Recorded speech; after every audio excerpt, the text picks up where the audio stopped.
Welcome back to Or Something Like That, the podcast where you can talk shit with your besties. We're your besties and your hosts, Sam and Hollis. Thanks for being here. Now let's start the show. Hello. Hey. Okay, so we have a fun little bonus episode for you. Okay, sorry, I just had a major meltdown because I was totally in La La Land thinking you were talking about Girls Next Door, which is the Playboy Bunnies show.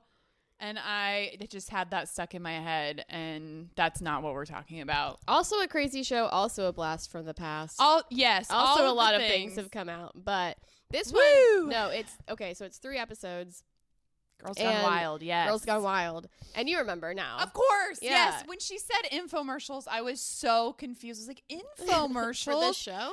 And I recently listened to a podcast with Holly Madison, so I was ready to go. And she said infomercials. And I'm like, what the hell is she talking about? Girls Gone Wild. Got it. I watched it last night, and crazy Friday night, I just binged all 3 episodes. And it was such I'm going to watch it. Oh, you should. It's a watch. Because it's, especially for us in our generation, like, I remember those infomercials. Oh, yeah.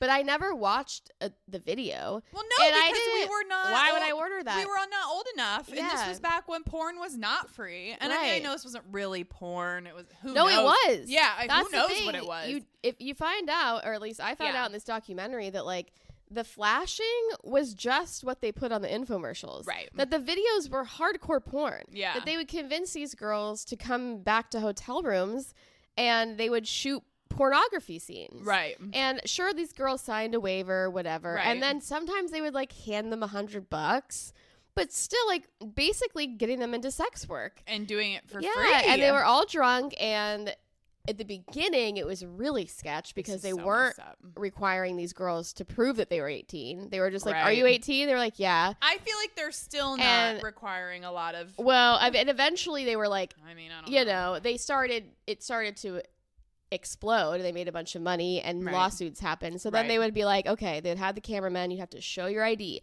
And then they had compliance officers who would go back and watch the footage and be like, can we, like, so they did kind of, but still, it doesn't make it, they still exploited these girls. These girls were still drunk. Can they really give consent at that point? No. You know, it's still fucking gross. And Joe Francis, I mean, top 10 biggest creeps of all time. Is this the guy? Yeah, he's the guy. And I mean, what a piece of fucking work. Like, my God. And he just, a true narcissist who made himself the victim all the time. And these, you know, cases would be brought against him, charges, and he would just fucking somehow get away every time. They always do. And it was so eye-opening that, of course, we have a lot of work to do still. Right. But my God, how much has changed in the last decade. Right. It is astounding that, like, it wasn't that long ago this was happening, and women really were scorned for it. Like, absolutely. And it was just like, you know what? And they still are. And the big problem with this documentary was that they interviewed all these women who were like, it's still to this very day, you know, people bring it up to me seldomly. And it's not as bad now, but for years. You mean women that were in the videos talking about it? Girls who were in the videos that are now women. Yeah. And how it's affected their lives. I'm sure of it. And oh my God, they interviewed. And I guarantee, well, I don't want to say guarantee, but I would be willing to bet that most of the men who had a hand in making these, doing it, whatever, have not suffered the negative consequences that the women have.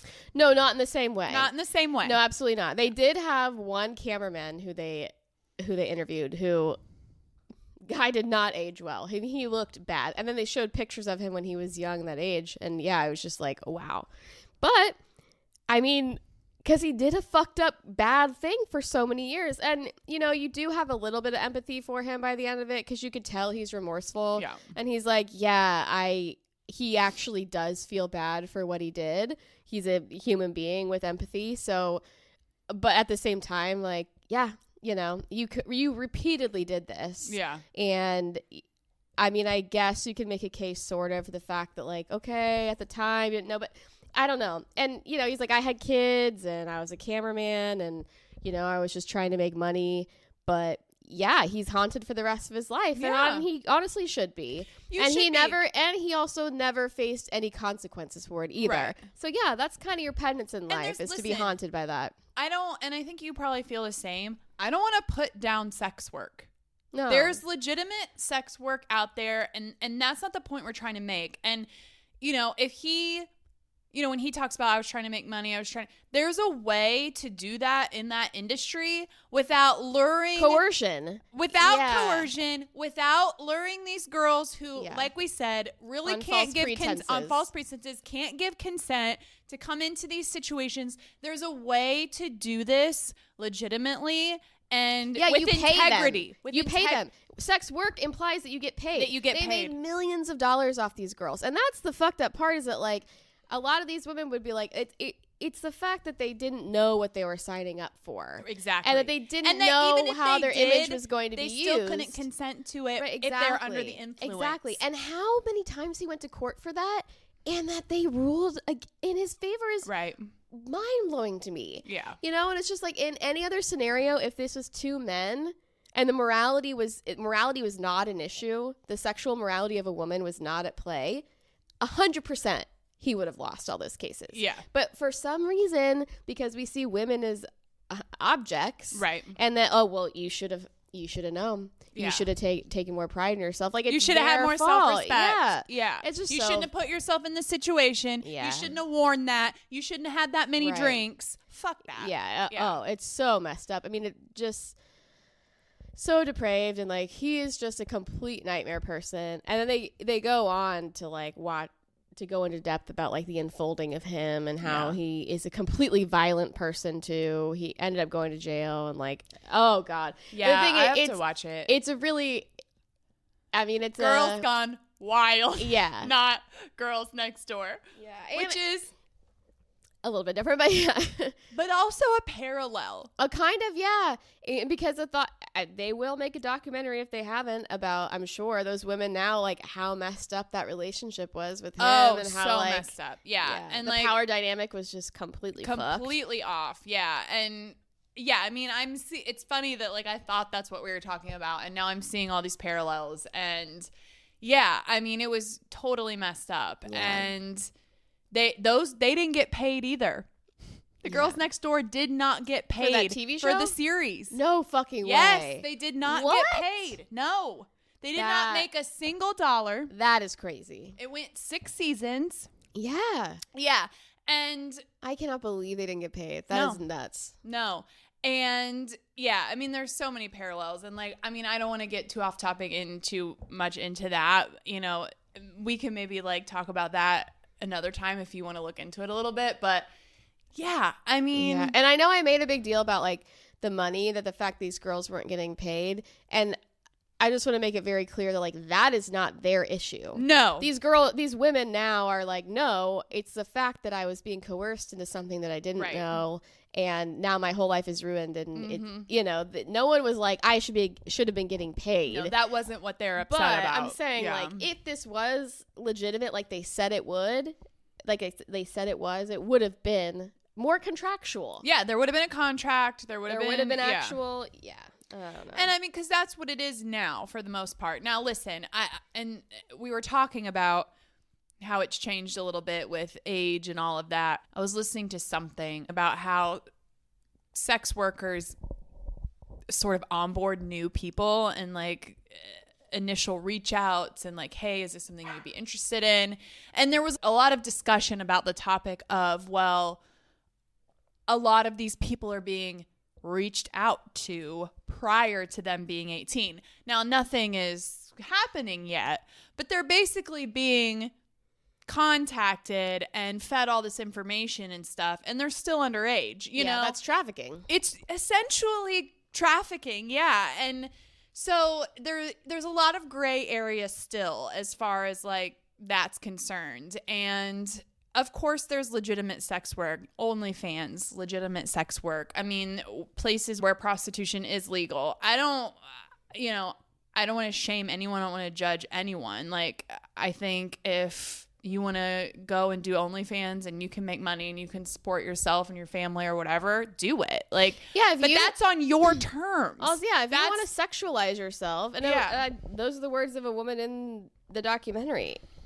Like, if I want to sexualize myself, that is my business. Yeah. But it needs to be on my terms. Exactly. Yeah. It all needs to be on your own terms. And I do think it need this quote unquote trafficking process of finding people to do this. There needs to be less gray area there. There needs to be very black and white. You cannot contact anyone who's underage, even if they're not. There can be no conversations. Yeah. There can be no. Yeah. There's just a lot. There's a lot of gray areas still. I think. Another thing about it that really grossed me out too is that, like, I forgot that there was Girls Gone Wild, and I remember that time where his infomercials were on TV all the time. And then you didn't see him as much, but he became famous. Yeah. Like, he was a celebrity for a while. He was hanging out with, like, Paris Hilton and the Kardashians before they were the Kardashians now. But, like, yeah. And it was I remember that time when Paris Hilton was just, like, a socialite and before she was, like, really, And I mean, this is a total sidebar and, like, not that important. But, like, it does just, like, man, celebrity is so fucked up. Well, and how much it's the whole P Diddy of it all. Yeah, like, it does not matter what you do. No, if you are rich and going out and in front of cameras, you are forgiven for almost everything. And especially if you are in this elite of the elite, and that is the Hiltons, the Kardashians, the P Diddy's, all those people. If you are in that circle, you are untouchable. Now, we've learned that's changing with the P. Diddy stuff. That's changing. Thank God. And it should. But there's going to be a certain level of protection once you get to that status. And I do think that is one thing about cancel culture where it's like, I have mixed feelings about cancel culture. I have mixed feelings about it too. But, that is one of the benefits is that, like, people aren't immune anymore. Yeah. Like, there will be societal... There will be societal effects for the things you do if you're a piece of shit. Yeah. And I think, and I'm wondering if I'm making this connection up in my head, but when you say, like, he got famous, did you ever watch that documentary, Is Anyone Up? No. What was that documentary called? There was a documentary about this guy who created this website called Is Anyone Up? And he basically, it was a revenge porn website. And so people would go and post pictures, nudes and stuff. And anyway, what it came down to is that this girl's photos ended up on the website, and she had taken the photos of herself, but she had never sent them to anyone. Ew, so how did they get... She got hacked. They stole them. Oh, my God. And that's how it all kind of unfolded. But I want to say, I remember this guy got kind of famous and was partying with people like Perez Hilton and like, like those kind of people. And I feel like I remember a connection where he was maybe hanging out with the Girls Gone Wild guy. Oh, I'm sure. I could be making that up. They're very close. I would not be surprised. And they were kind of around the same time. Like, Girls Gone Wild definitely was a little before this. But, yeah, that's a good documentary, too. Oh, God, I can't remember what it's called now. I got to look it up. But the website was called Is Anyone Up? And it was basically just, like, threads of, like, people posting naked pictures. It's so fucked up. It's so horrible. Messed up. And I mean, that is, maybe it wasn't an actual crime then because, cybersecurity was, like, not what it is now. But now, that's a serious crime. The Most Hated Man on the Internet is the name of the documentary. Okay. It was really, really good. 88% fresh on Rotten Tomatoes. It was really good. And I remember the website. And I mean, I just remember it because it was a part of the zeitgeist at the time. And yeah, I mean, kind of same with this guy. Like, he shot to stardom and was like hanging out with all these famous people and like, yeah. Yeah, it's so weird. Like, at that time, being infamous was all you really needed. Yeah, and the way that he kind of got around it is that he wasn't posting anything. I mean, he was, or maybe his team was, but people would just like send stuff. And they would post it, or maybe you could post it yourself. Fuck that. So there were, it was always, he always had this thing, well, I'm not doing it. No, like fuck if that. you put these pictures out there, that's, you know, it's all public, this and that, whatever, or other people were doing it, you know, and that's how they got him. Was this girl was like, I took them of myself, but they never left my phone. Yeah, I know. That's how Joe Francis started out too. It was like, well, these girls say they give consent, they're 18. But it's like in the court of law, in any other situation, if you were inebriated, if you're not in the right state of mind, like that contract doesn't usually hold. Maybe I'm wrong. I'm not a lawyer, obviously, but I feel like in most situations that would have been like, you have to be of sound mind. Yeah, and also just because you can doesn't mean you should. Exactly. You know what I mean? Like, you're still a piece of shit. Yeah. It's still a fucking horrible thing to do. Yeah. And like, and you're proud of yourself. Yeah. And people were calling him like, oh man, another thing in this, what was so astounding to me was this woman that worked for him for so many years that talked about, you know, she would help produce these shows and she would like get these girls and she would like, they would hire hot cameramen because who would girls flash their tits to? Hot cameramen. Yeah. But then she would have to go and like manage these cameramen and make sure they were actually working. And and what was so astounding and I wonder how many were any of these women assaulted? Oh yeah. It came out within by him. I'm sure of it. And by him mostly. Yeah. I think a lot of the cameramen were. I mean, and who knows? I'm sure they were, but like. No specific cases, but there were many rape allegations and assault allegations made by him. But this one particular woman, at one point, they started doing Guys Gone Wild, and this blew my mind that they had an interview segment with her where she had the epiphany finally when they were having men come into the back of the bus and film porn scenes, and she was like, it took a lot more coercion for men to, you know, they would have to ejaculate on camera. She's like, and I would have to work so much harder to like get scenes out of them. And she's like, and that's when I realized this is messed up. And I was like, wow, it took, how twisted is that? Yeah. That like you could just watch girl after girl come through here and just be like, whatever, they fucking said okay. But somehow when it's men and you have to actually be the one to like say disgusting, depraved things to them to get them to do what you want on camera, like that's what it took. I don't know. It was just the whole scenario is so bizarre and awful. Yeah. And my heart goes out to anyone involved in it who regrets it and feels, you know, taken advantage of. That just, yeah. And it's one of those things too. And this is where I see another parallel with, the girls next door, and this is something that we're dealing with now, especially in social media culture and all of that, is that this stuff is immortalized. Yeah.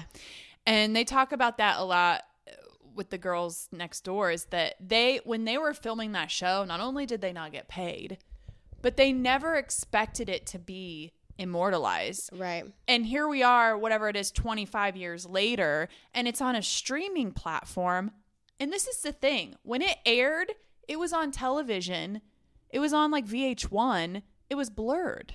Oh, now it's not. Yes. Oh no. And no one ever, you know what I mean? No one could foresee that at the time. And now here they are immortalized. Their naked bodies, fully naked, unedited, on a streaming platform somewhere forever in perpetuity. Yeah, and you should have the right, if it's your body, to revoke your consent at any time. I think so too. I truly do. You know, you can sign a contract, but when it's your naked your body, your likeness, you should be able to say, no, I'm a different person than I was 20 years ago. I don't consent to this anymore. Exactly. And I realize that that's not going to work for everything. I think, you know, it would have to be more of like a nudity situation. I mean, obviously you can't have like somebody in a television show or a movie going, nope, I don't want to do that anymore. Right. When it's just, you know, we get it. But they're also being paid royalties and these girls are not, you know? Oh, 100%.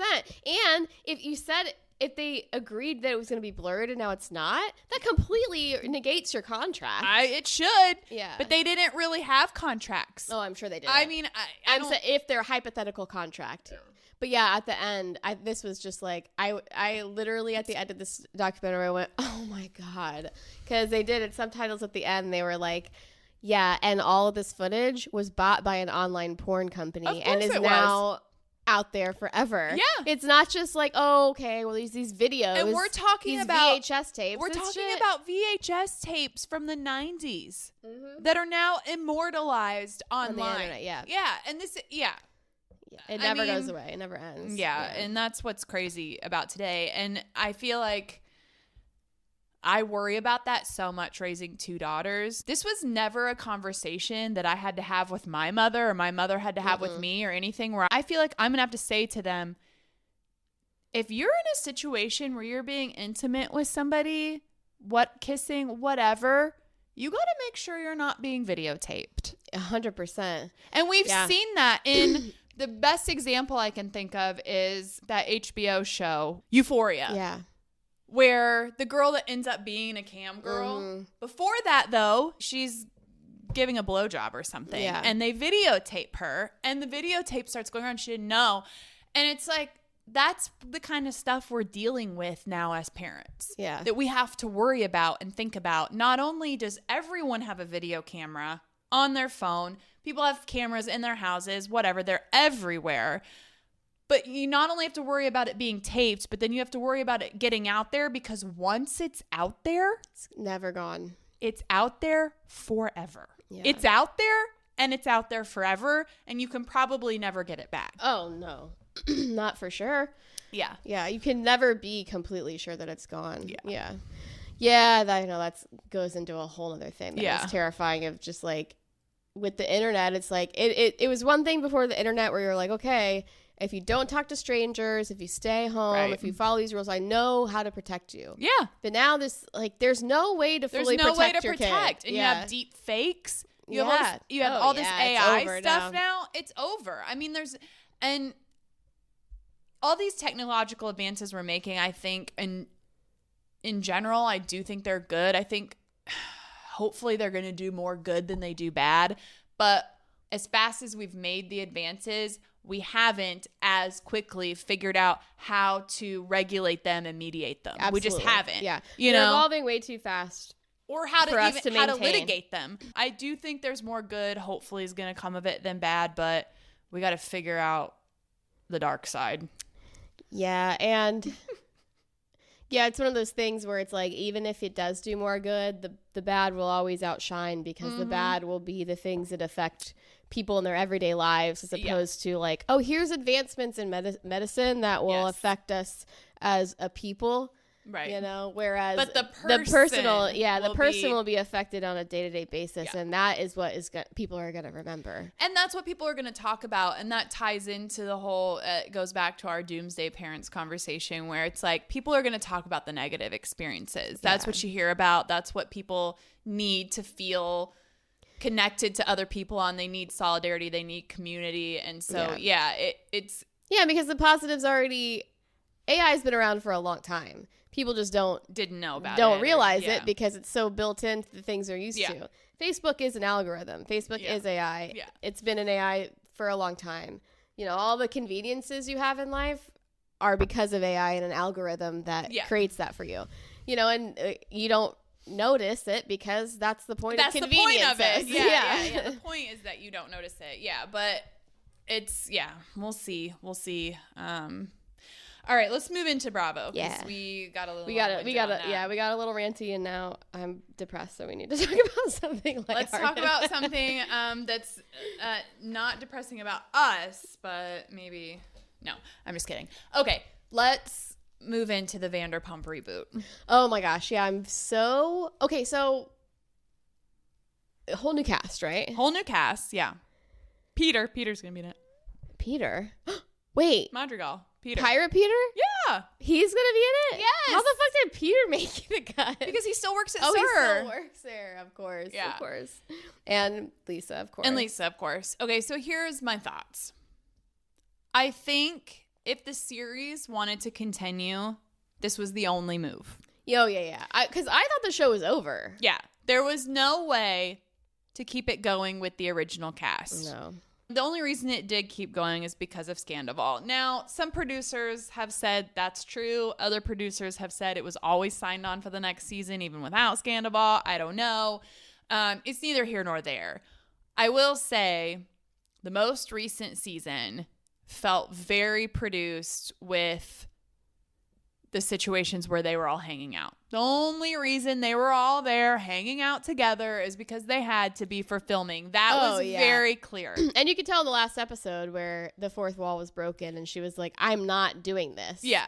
She was like, she wouldn't have been there. No, none of them, a lot of them wouldn't have been. Yeah. Like, relationships have been severed. And yes, there are still some people that hang out in like 2s and 3s here and there. But the group as a whole has been fractured for at least 2 seasons, if not really 3 seasons.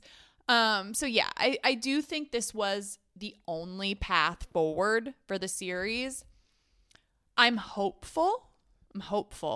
I think as somebody who's worked in this industry, and obviously like you can relate, you know, we've both worked in this industry. I do think there's something very special about restaurant coworkers and teams, in the sense that, you know, I've had both restaurant jobs and corporate professional jobs. And in a restaurant, you do spend just as much time with these people outside of work as you do inside the job. Yeah, they become your true friends. They're your true friends, your true chosen family. You're at work together, and when you're not at work together, you're hanging out together. Or even if they're not your true friends, they're your friends in the sense that they're the people that you hang out with. That spend your time with. Yeah.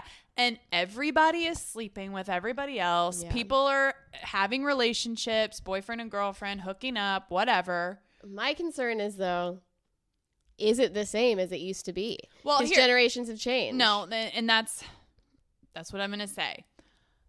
I do think there's hope that they can find a similar situation, in the sense that I do think they can find a group of people that work at SUR that are truly friends, and maybe a couple are messy and maybe a couple of them are dating or hooking up or whatever.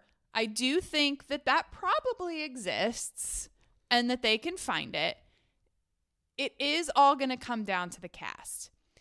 And I think the thing that they won't be able to recreate that they had when they first cast this show 12 years ago is the way social media has changed. Mm-hmm.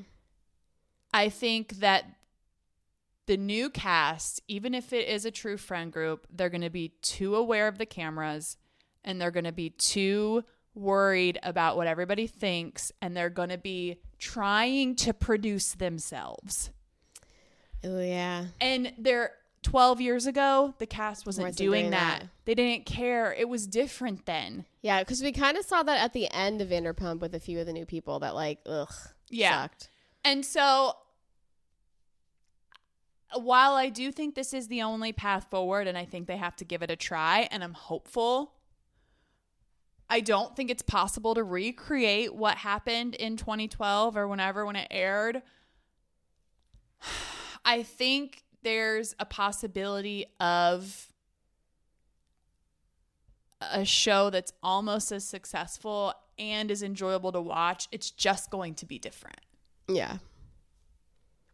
Yeah. Oh, agreed. And hopefully it'll be a New York situation where it was the same thing, where it's like, there's no way we could recreate what was already here. Yeah. It's so good. And then they did it. And it's great. Did it to an extent. I mean, we talked about how season 2 hasn't been, they are too aware of the cameras. Yeah. And so we'll see. It's still engaging. I still want to watch it. I mean, like, you're never going to recreate the past, but, you know, will it still be an interesting, watchable show? We'll see. What's interesting is it's going to be a younger group.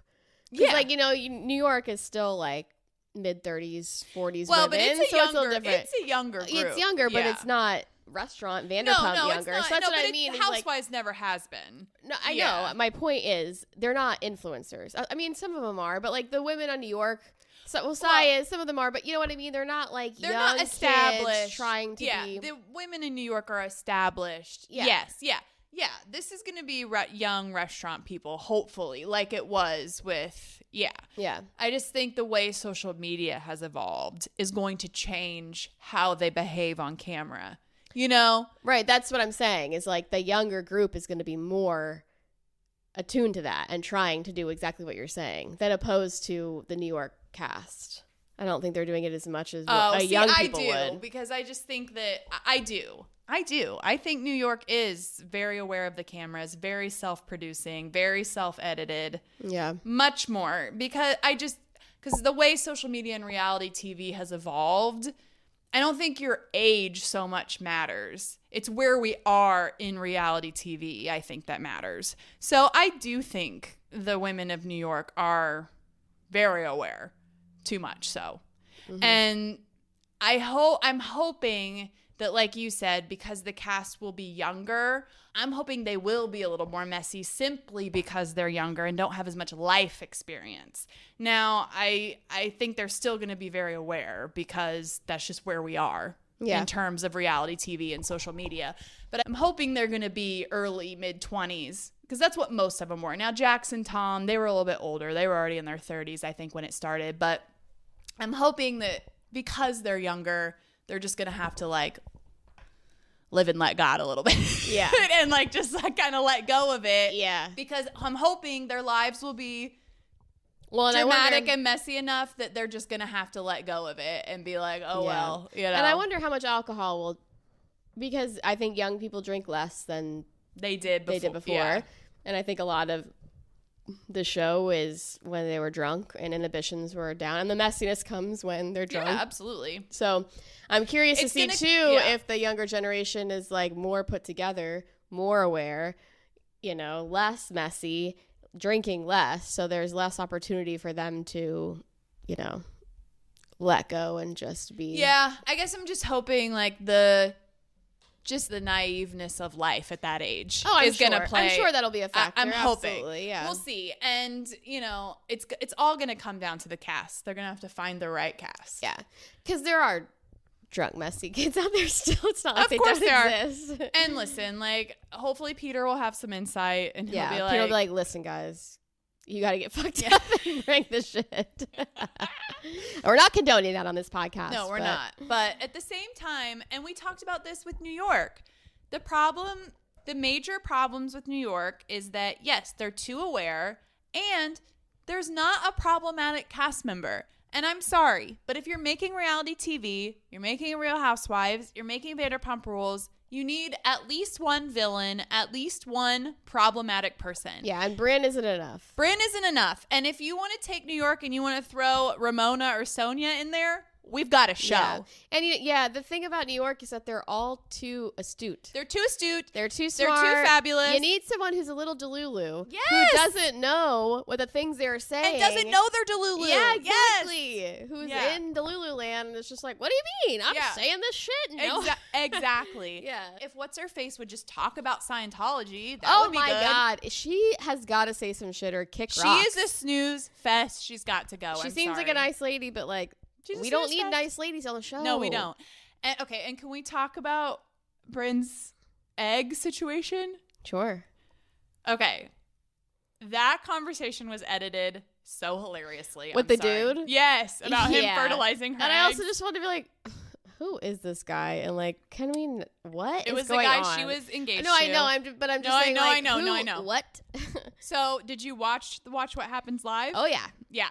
Okay, so surprise, that conversation's on ice. And then I about died when she said he's out partying with Mo. Oh my God, I know. And Kathy Hilton's sitting there. Yeah. Well, when he was, I feel like Kathy's face was like, match made in heaven. Yeah, it doesn't surprise me. Well, yeah, when they were having that conversation, she was like, "What do you think?" And he was like, "Great idea, let's do it." I was like, "Get the fuck out of here!" No guy's like, gonna be like, "Sure, honey, let me fertilize your eggs." I was like, "This is so not how this conversation would go at all." No, and then it makes me wonder, like, have they had any? Was that just totally produced? I feel like it was. 100%. Yeah. Every shot, every scene with Brynn in her apartment is totally produced. Yeah. That apartment is produced for the show. I mean, like, that is not how, I just feel like that's not how she lives whatsoever. Yeah, I don't know.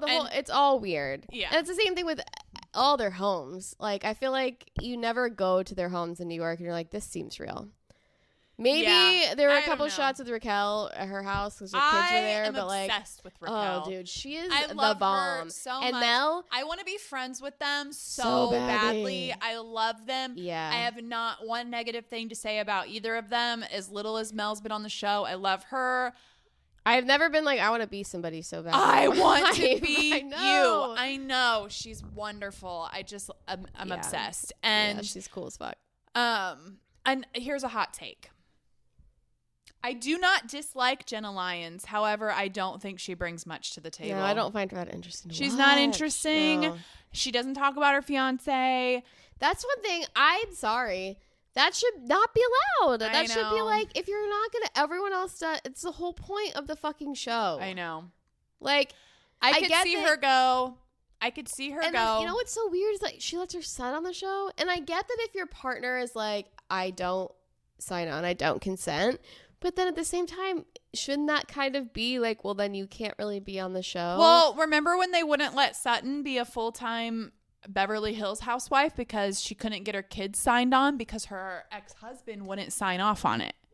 Well, kids are different, I feel like. I agree, but what I'm saying is, well, I don't disagree. know. I think Well, I think why if should they? anything, kids should be able to be left off the table. Oh, that's what I mean. Kids, Yeah. Kids Okay, are, yeah. Well, that's the point I'm trying to make is that Sutton wanted to be a full-time Beverly Hills housewife, and they made her do friend of because she couldn't get her kids signed on because of her ex-husband. husband. But Jenna Lyons can be a full-time housewife And without not- talking about her fiance. Yeah, well, they Doesn't wanted make the any name. sense. I feel like it comes down to like her name was I like, a guess, little but bit- like, unless you're in the fashion world, who even fucking knew her name before the show nobody. anyway? Yeah. Nobody. So yeah, I don't know. I like her. I do do. enjoy watching her, but I don't think she really brings much to the table. I could see her go. I could see Rebecca go. yeah, Rebecca's the And new let's fashion mix it designer. up. Oh yeah, I don't think. Yeah, I don't find Jenna Lyons bringing anything to Yeah. the table, unfortunately. And like you said, don't dislike her. Yeah. She seems like a nice person. Somebody I would maybe hang out with, but not someone I particularly want to Yeah. watch. No, yeah. not really. Everybody else though is kind of bringing it. Yeah, I like Jessel. I like Sai. I mean, I like everybody else. I think there's potential there. I think they have to stop self-producing. Yeah. They have to be less aware of the cameras, stop self-producing, and just kind of let things organically play and out stop and with see the what pranks. happens. Yeah, the prank Enough was with awful. This stupid fucking. This is the second time they've done this. I mean, know. and it's just like, guys. And on the Watch What Happens Live, what's the guy who has the show about housewives that? Danny Pellegrino? No, Oh. the other guy, super famous that everyone goes in his show. Everyone goes on his show. Has a podcast. Oh, Jeff Lewis. Jeff Lewis, yeah. When he was on with Sai, Okay. and he was like, enough with the pranks, you're losing the audience's trust. And I was like, Yeah. yes, 100%, because I fucking love Jeff Lewis. Yeah, because I fucking did. I was like, I was so excited. I was like, oh my God, some real juicy shit is happening. I was like, you've got to be kidding me. Because I fell for it. I know. And I did. I was like, Well, and fuck then you guys. I half This is fell for it, but stupid. then it wasn't even that Erin was pregnant. They didn't even announce that. I Remember when know. I thought, Yeah. well, and I guess it's because she probably wasn't then yet. Or if she was, it was very yeah. early. Yeah. Yeah. But yeah, because it was just weird because they announced her pregnancy like the day that aired or something. So, Yeah. but anyway. Okay, should we move into Beverly Hills? What happened? Oh, this is the beach trip. Well, Kathy Hilton was just like A gem. primo Kathy Hilton. Oh, yeah. Delivering those invites. Yeah. That was the best. I love that, like, the suitcase had Red Bull in it. It's just like, what? Random. Well, but not, remember? Her drinking. Oh, my God. You remember that? It was the first season that she was in, like, Friend of or whatever. And Kyle goes into the room and she's drinking Red Bull in the bed at like 4 a.m. That's right. Remember? Oh my God, I completely forgot. Oh my God. So yeah, She's it's the a best. plug for Yeah, okay, got it, vintage got it. Kathy. I But did not get the call back. oh my God. And then what else happened? Oh yeah, so then everyone got pissy about Bose and Dorit talking at the table. Oh well, whatever about that. Like, yeah. But what else is there to talk about? So I feel like there was a lot more insight into like the Kyle and Dorit rift, and like I'm kind of on Dorit's side, and like I love them both.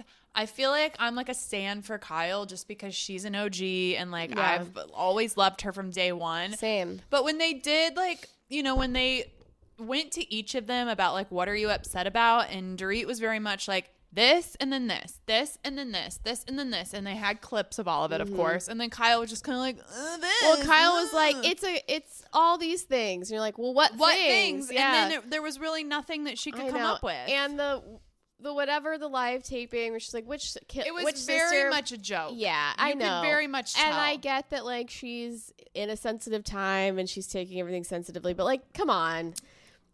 And I'm the same way. I've always been Team Kyle. She's always kind of seemed like the voice of reason on the show. She's always been the one who seems to always be like reasonable and in the right. Yeah. When everyone else is kind of flying off the handle. But I agree, and I kind of love this new Dorit that's just like, I know, I'm not taking any more bullshit.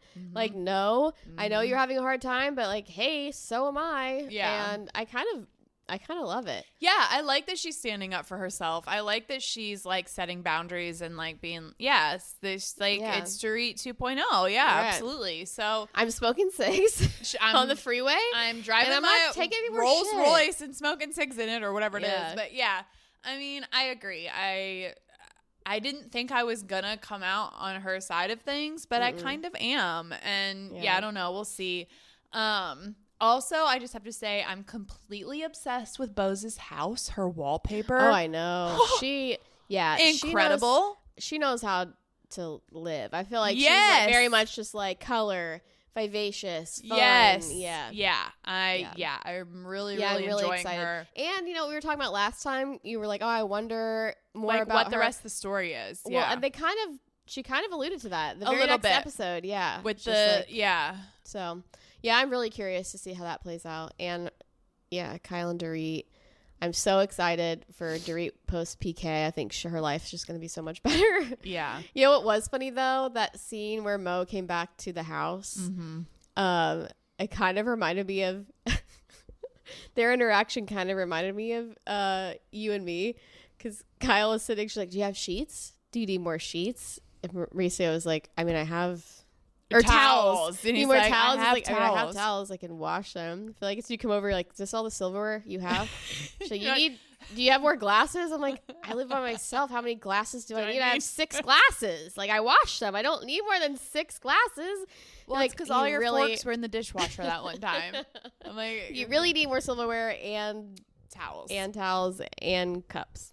I will say, it did make me I think it was, it had to have been the episode, not Watch What Happens Live, because it wasn't Kyle on it. But I think it was very, very clear how in love with Mauricio Kyle still is, and how it's pretty clear that she's maybe not expecting, but very much hoping for a reconciliation. Yeah. And I think just in general, in most like life experiences that we've probably both seen, and especially in the Housewives franchise, it's not gonna happen. I don't see that happening. Well, and you know, that's something you brought up, a good point that I was kind of confused by, is that like I thought, and not that both of these things can't exist, but I thought Kyle was the one to initiate the separation. I don't think so. No? Okay. I think the media played a big role in that with the whole Morgan Wade thing. Yeah. I think that got blown way out of proportion. I think they probably drifted apart in the same way that a lot of couples do that have been together a long time. And I think the fact that they're both so successful in their own rights really drove them in different directions because they were both so focused on their careers. I really think that was it. Yeah. I don't think it was more than that. I think the media took the Morgan Wade thing and ran with it. I think both of them being, because, you know, Mo is a reality television star too, not just on Beverly Hills, but he has his own show on Netflix. And I think it was easy for both of them to kind of ride that wave. I hate to say that. I think it was not a calculated move, but I think it was easy for neither one of them to deny it and just kind of like let that play out. But I think it was a mutual growth in different directions. And then I would be willing to bet that it was probably Mo moving out that was the true we are separated kind of thing.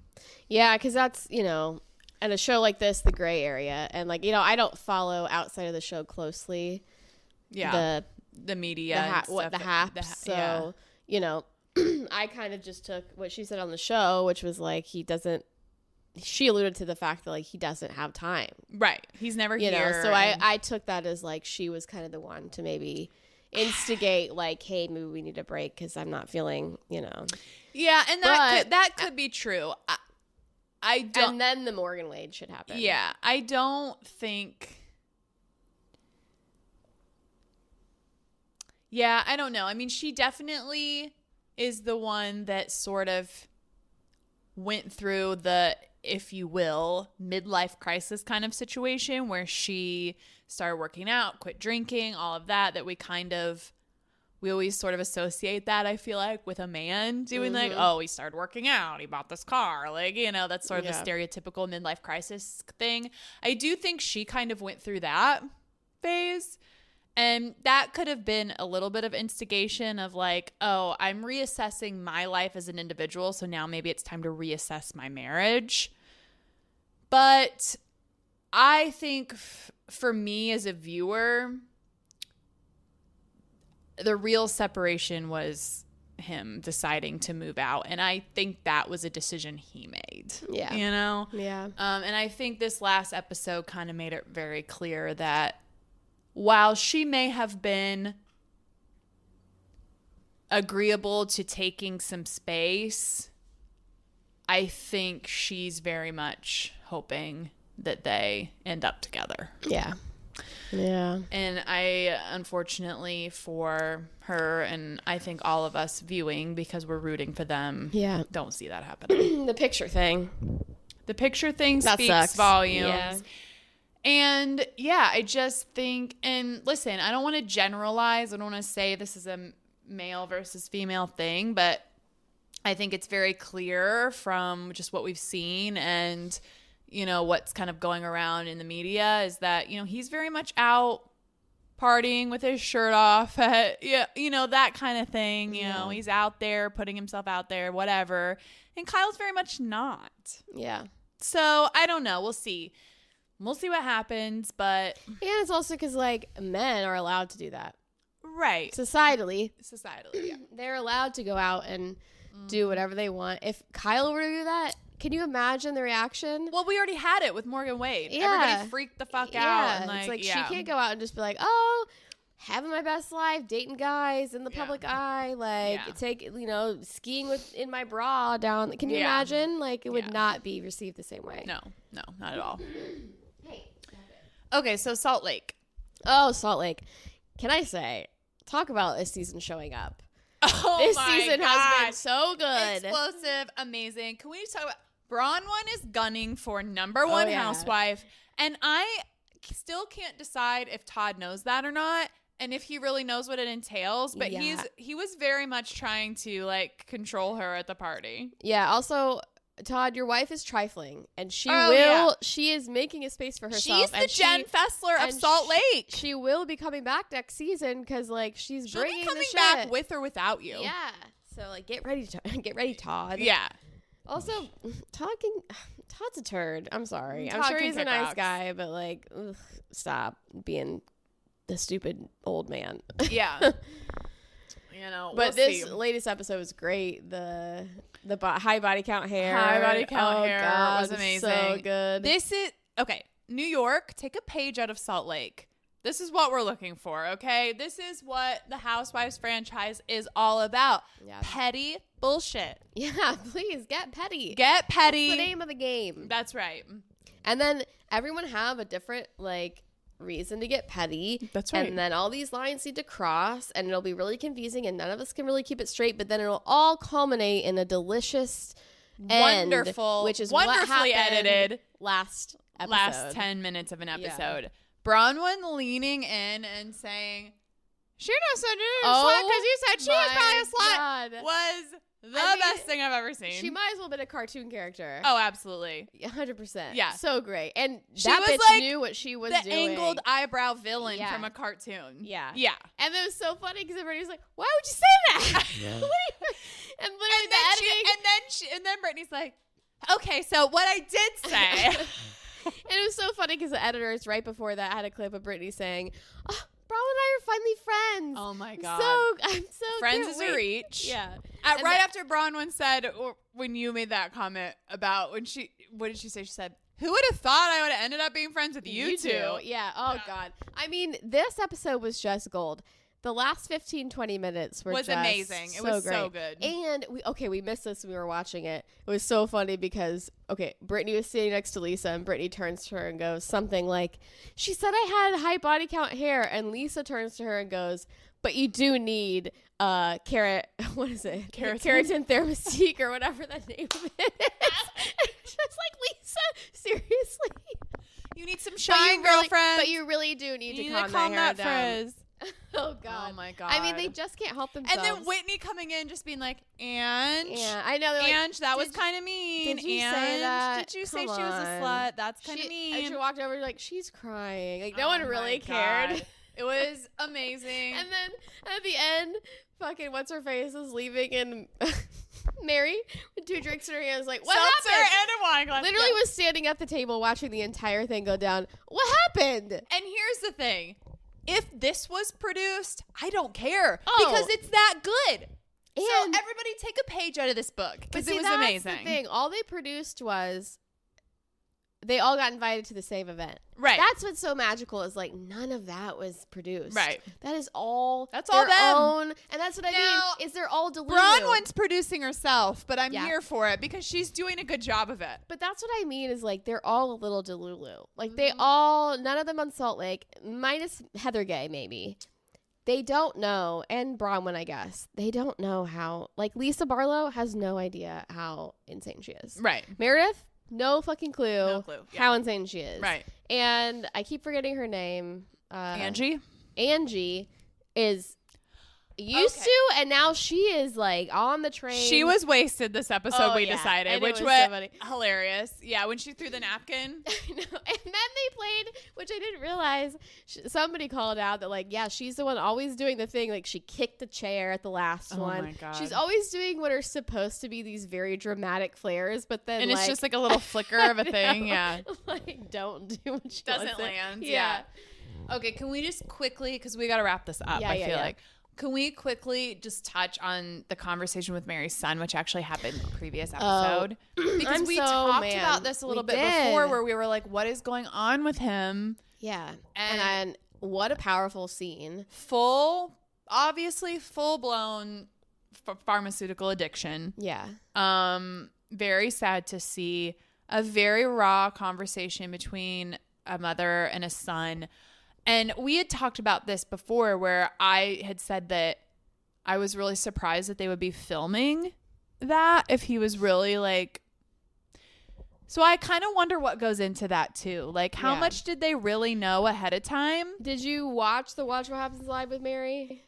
No. Okay, so she was on one recently and she said like we went into that scene but neither of us planned what we were going to say. Right. Excuse me. So I think they both knew that they were going to, like Mary approached him and they were going to like, hey, we're going to have this conversation on camera. Yeah. It's like, but we're not going to plan it out. Right. And I think you could really tell because it seemed very genuine and raw. No, it did. But I also don't think it was like spur of the moment. I think they both knew like, hey, we're going to have a serious conversation about what is happening. Right. And that's kind of what I guess my question was, I wonder what that looked like in previous scenes, like the bedroom scene. I just like touched my nose to that. The bedroom scene with the wife. Yeah. You know, when they're like, I wonder at what point they made the realization that, hey, there's something going on here and we're going to let this come out on camera kind of thing. So anyway, I feel for her. I cannot imagine. I think it was very honest and vulnerable of her to admit her part in it. Yeah, I was really proud. Seems like a weird thing to say about somebody you don't know, but I was like, wow, I'm so proud of the integrity she took, because a lot of parents would not have taken that stance. Exactly. And that does not also seem like a Mary characteristic. I know, yeah. To like, hey, I'm going to straight up take accountability. And she did right off the bat. And that's how I feel like it came through so much, their relationship. And like how much love they have for each other. Yeah. And yeah, I really, really wish him the best. I hope he gets the help that he needs. Some of the things he said were just so, I feel like I feel like a stain. I just bawled. I mean, that is just such an honest and emotive, descriptive thing to say, and what a heartbreaking way to feel. My heart went out to him. And also just like, what an insight into the way some of these people think when we think about, and like, I don't mean to like make a parallel here, because I'm not saying that he's suicidal, even though I think he did kind of allude to that at one point in the conversation. But when you think about like suicidal ideation and these people who like think about it, that's something that's really, really hard for me to relate to. And then when it's just an insight. Yeah, it makes it easy to understand. Like, into what that can feel like for somebody, and like why they might have that tendency towards that path. Or even like it feels like chicken unseasoned. Yes. And then I take drugs and it feels like it's your seasoning. And it's just like, that's such a real way to describe it. That's something that is so relatable, because I feel like, while I can't really relate to the maybe the stain portion of it, that unseasoned chicken, I can relate to that. 100%. I think especially, when you're young kind of, and you're still trying to figure out life, and you're like, if you're not out doing the most and having fun and like doing all this crazy stuff and like whatever, and you're just there were times where I felt like that. Yeah, or you haven't found the thing in your life that really gives you fire. Yeah. That it's just like you're floating through life like, is this it? Is this it? And then you find something that's like, turns it on. You're like, well, why wouldn't I do this all the time? Exactly. Yeah. Exactly. And I think a lot of us have fallen into that trap of like, and so, it was really, it was very impactful. It was very impactful. It was powerful. And I commend them both. And especially Robert. I mean, what a brave thing to do. Yeah. To go on TV and talk like that. And I'm hoping it, just like anything, like we've talked about with our situations too, like I hope it helps people. I hope that there's people that see it and are like, hey, like if he's willing to talk about this on TV, like I can talk about this to my family or the people who care about me and this and that, because, you and I have talked about that before, because, we both have had people in our lives who, there's been unfortunate situations, and it's like, you would have never known. Yeah. And even in some situations where maybe there were signs, you didn't know how to recognize them. And I'm just hoping that the more we can kind of put these things out there, like the more people will be like, hey, if he can talk about it, I can talk about it. And if other people who can see it can be like, maybe this is something I need to be aware of and be able to look for and recognize in the people that I love, then that can make a difference. I don't know. No, 100%. And to end on a high note, on the Watch What Happens Live episode, Mary did say that he's in treatment for 30 days. He completed it, did well. He's doing well now. And that his wife went to treatment and is currently still in treatment. Great. So, good things. That's good news. Yeah. Okay, we're going to end it there. Yeah. So we hope you enjoyed this episode. And I think this is going to be our new structure going forward. We'll make these extra bonus episodes. So thanks for a hot take. Tuning in. Bye.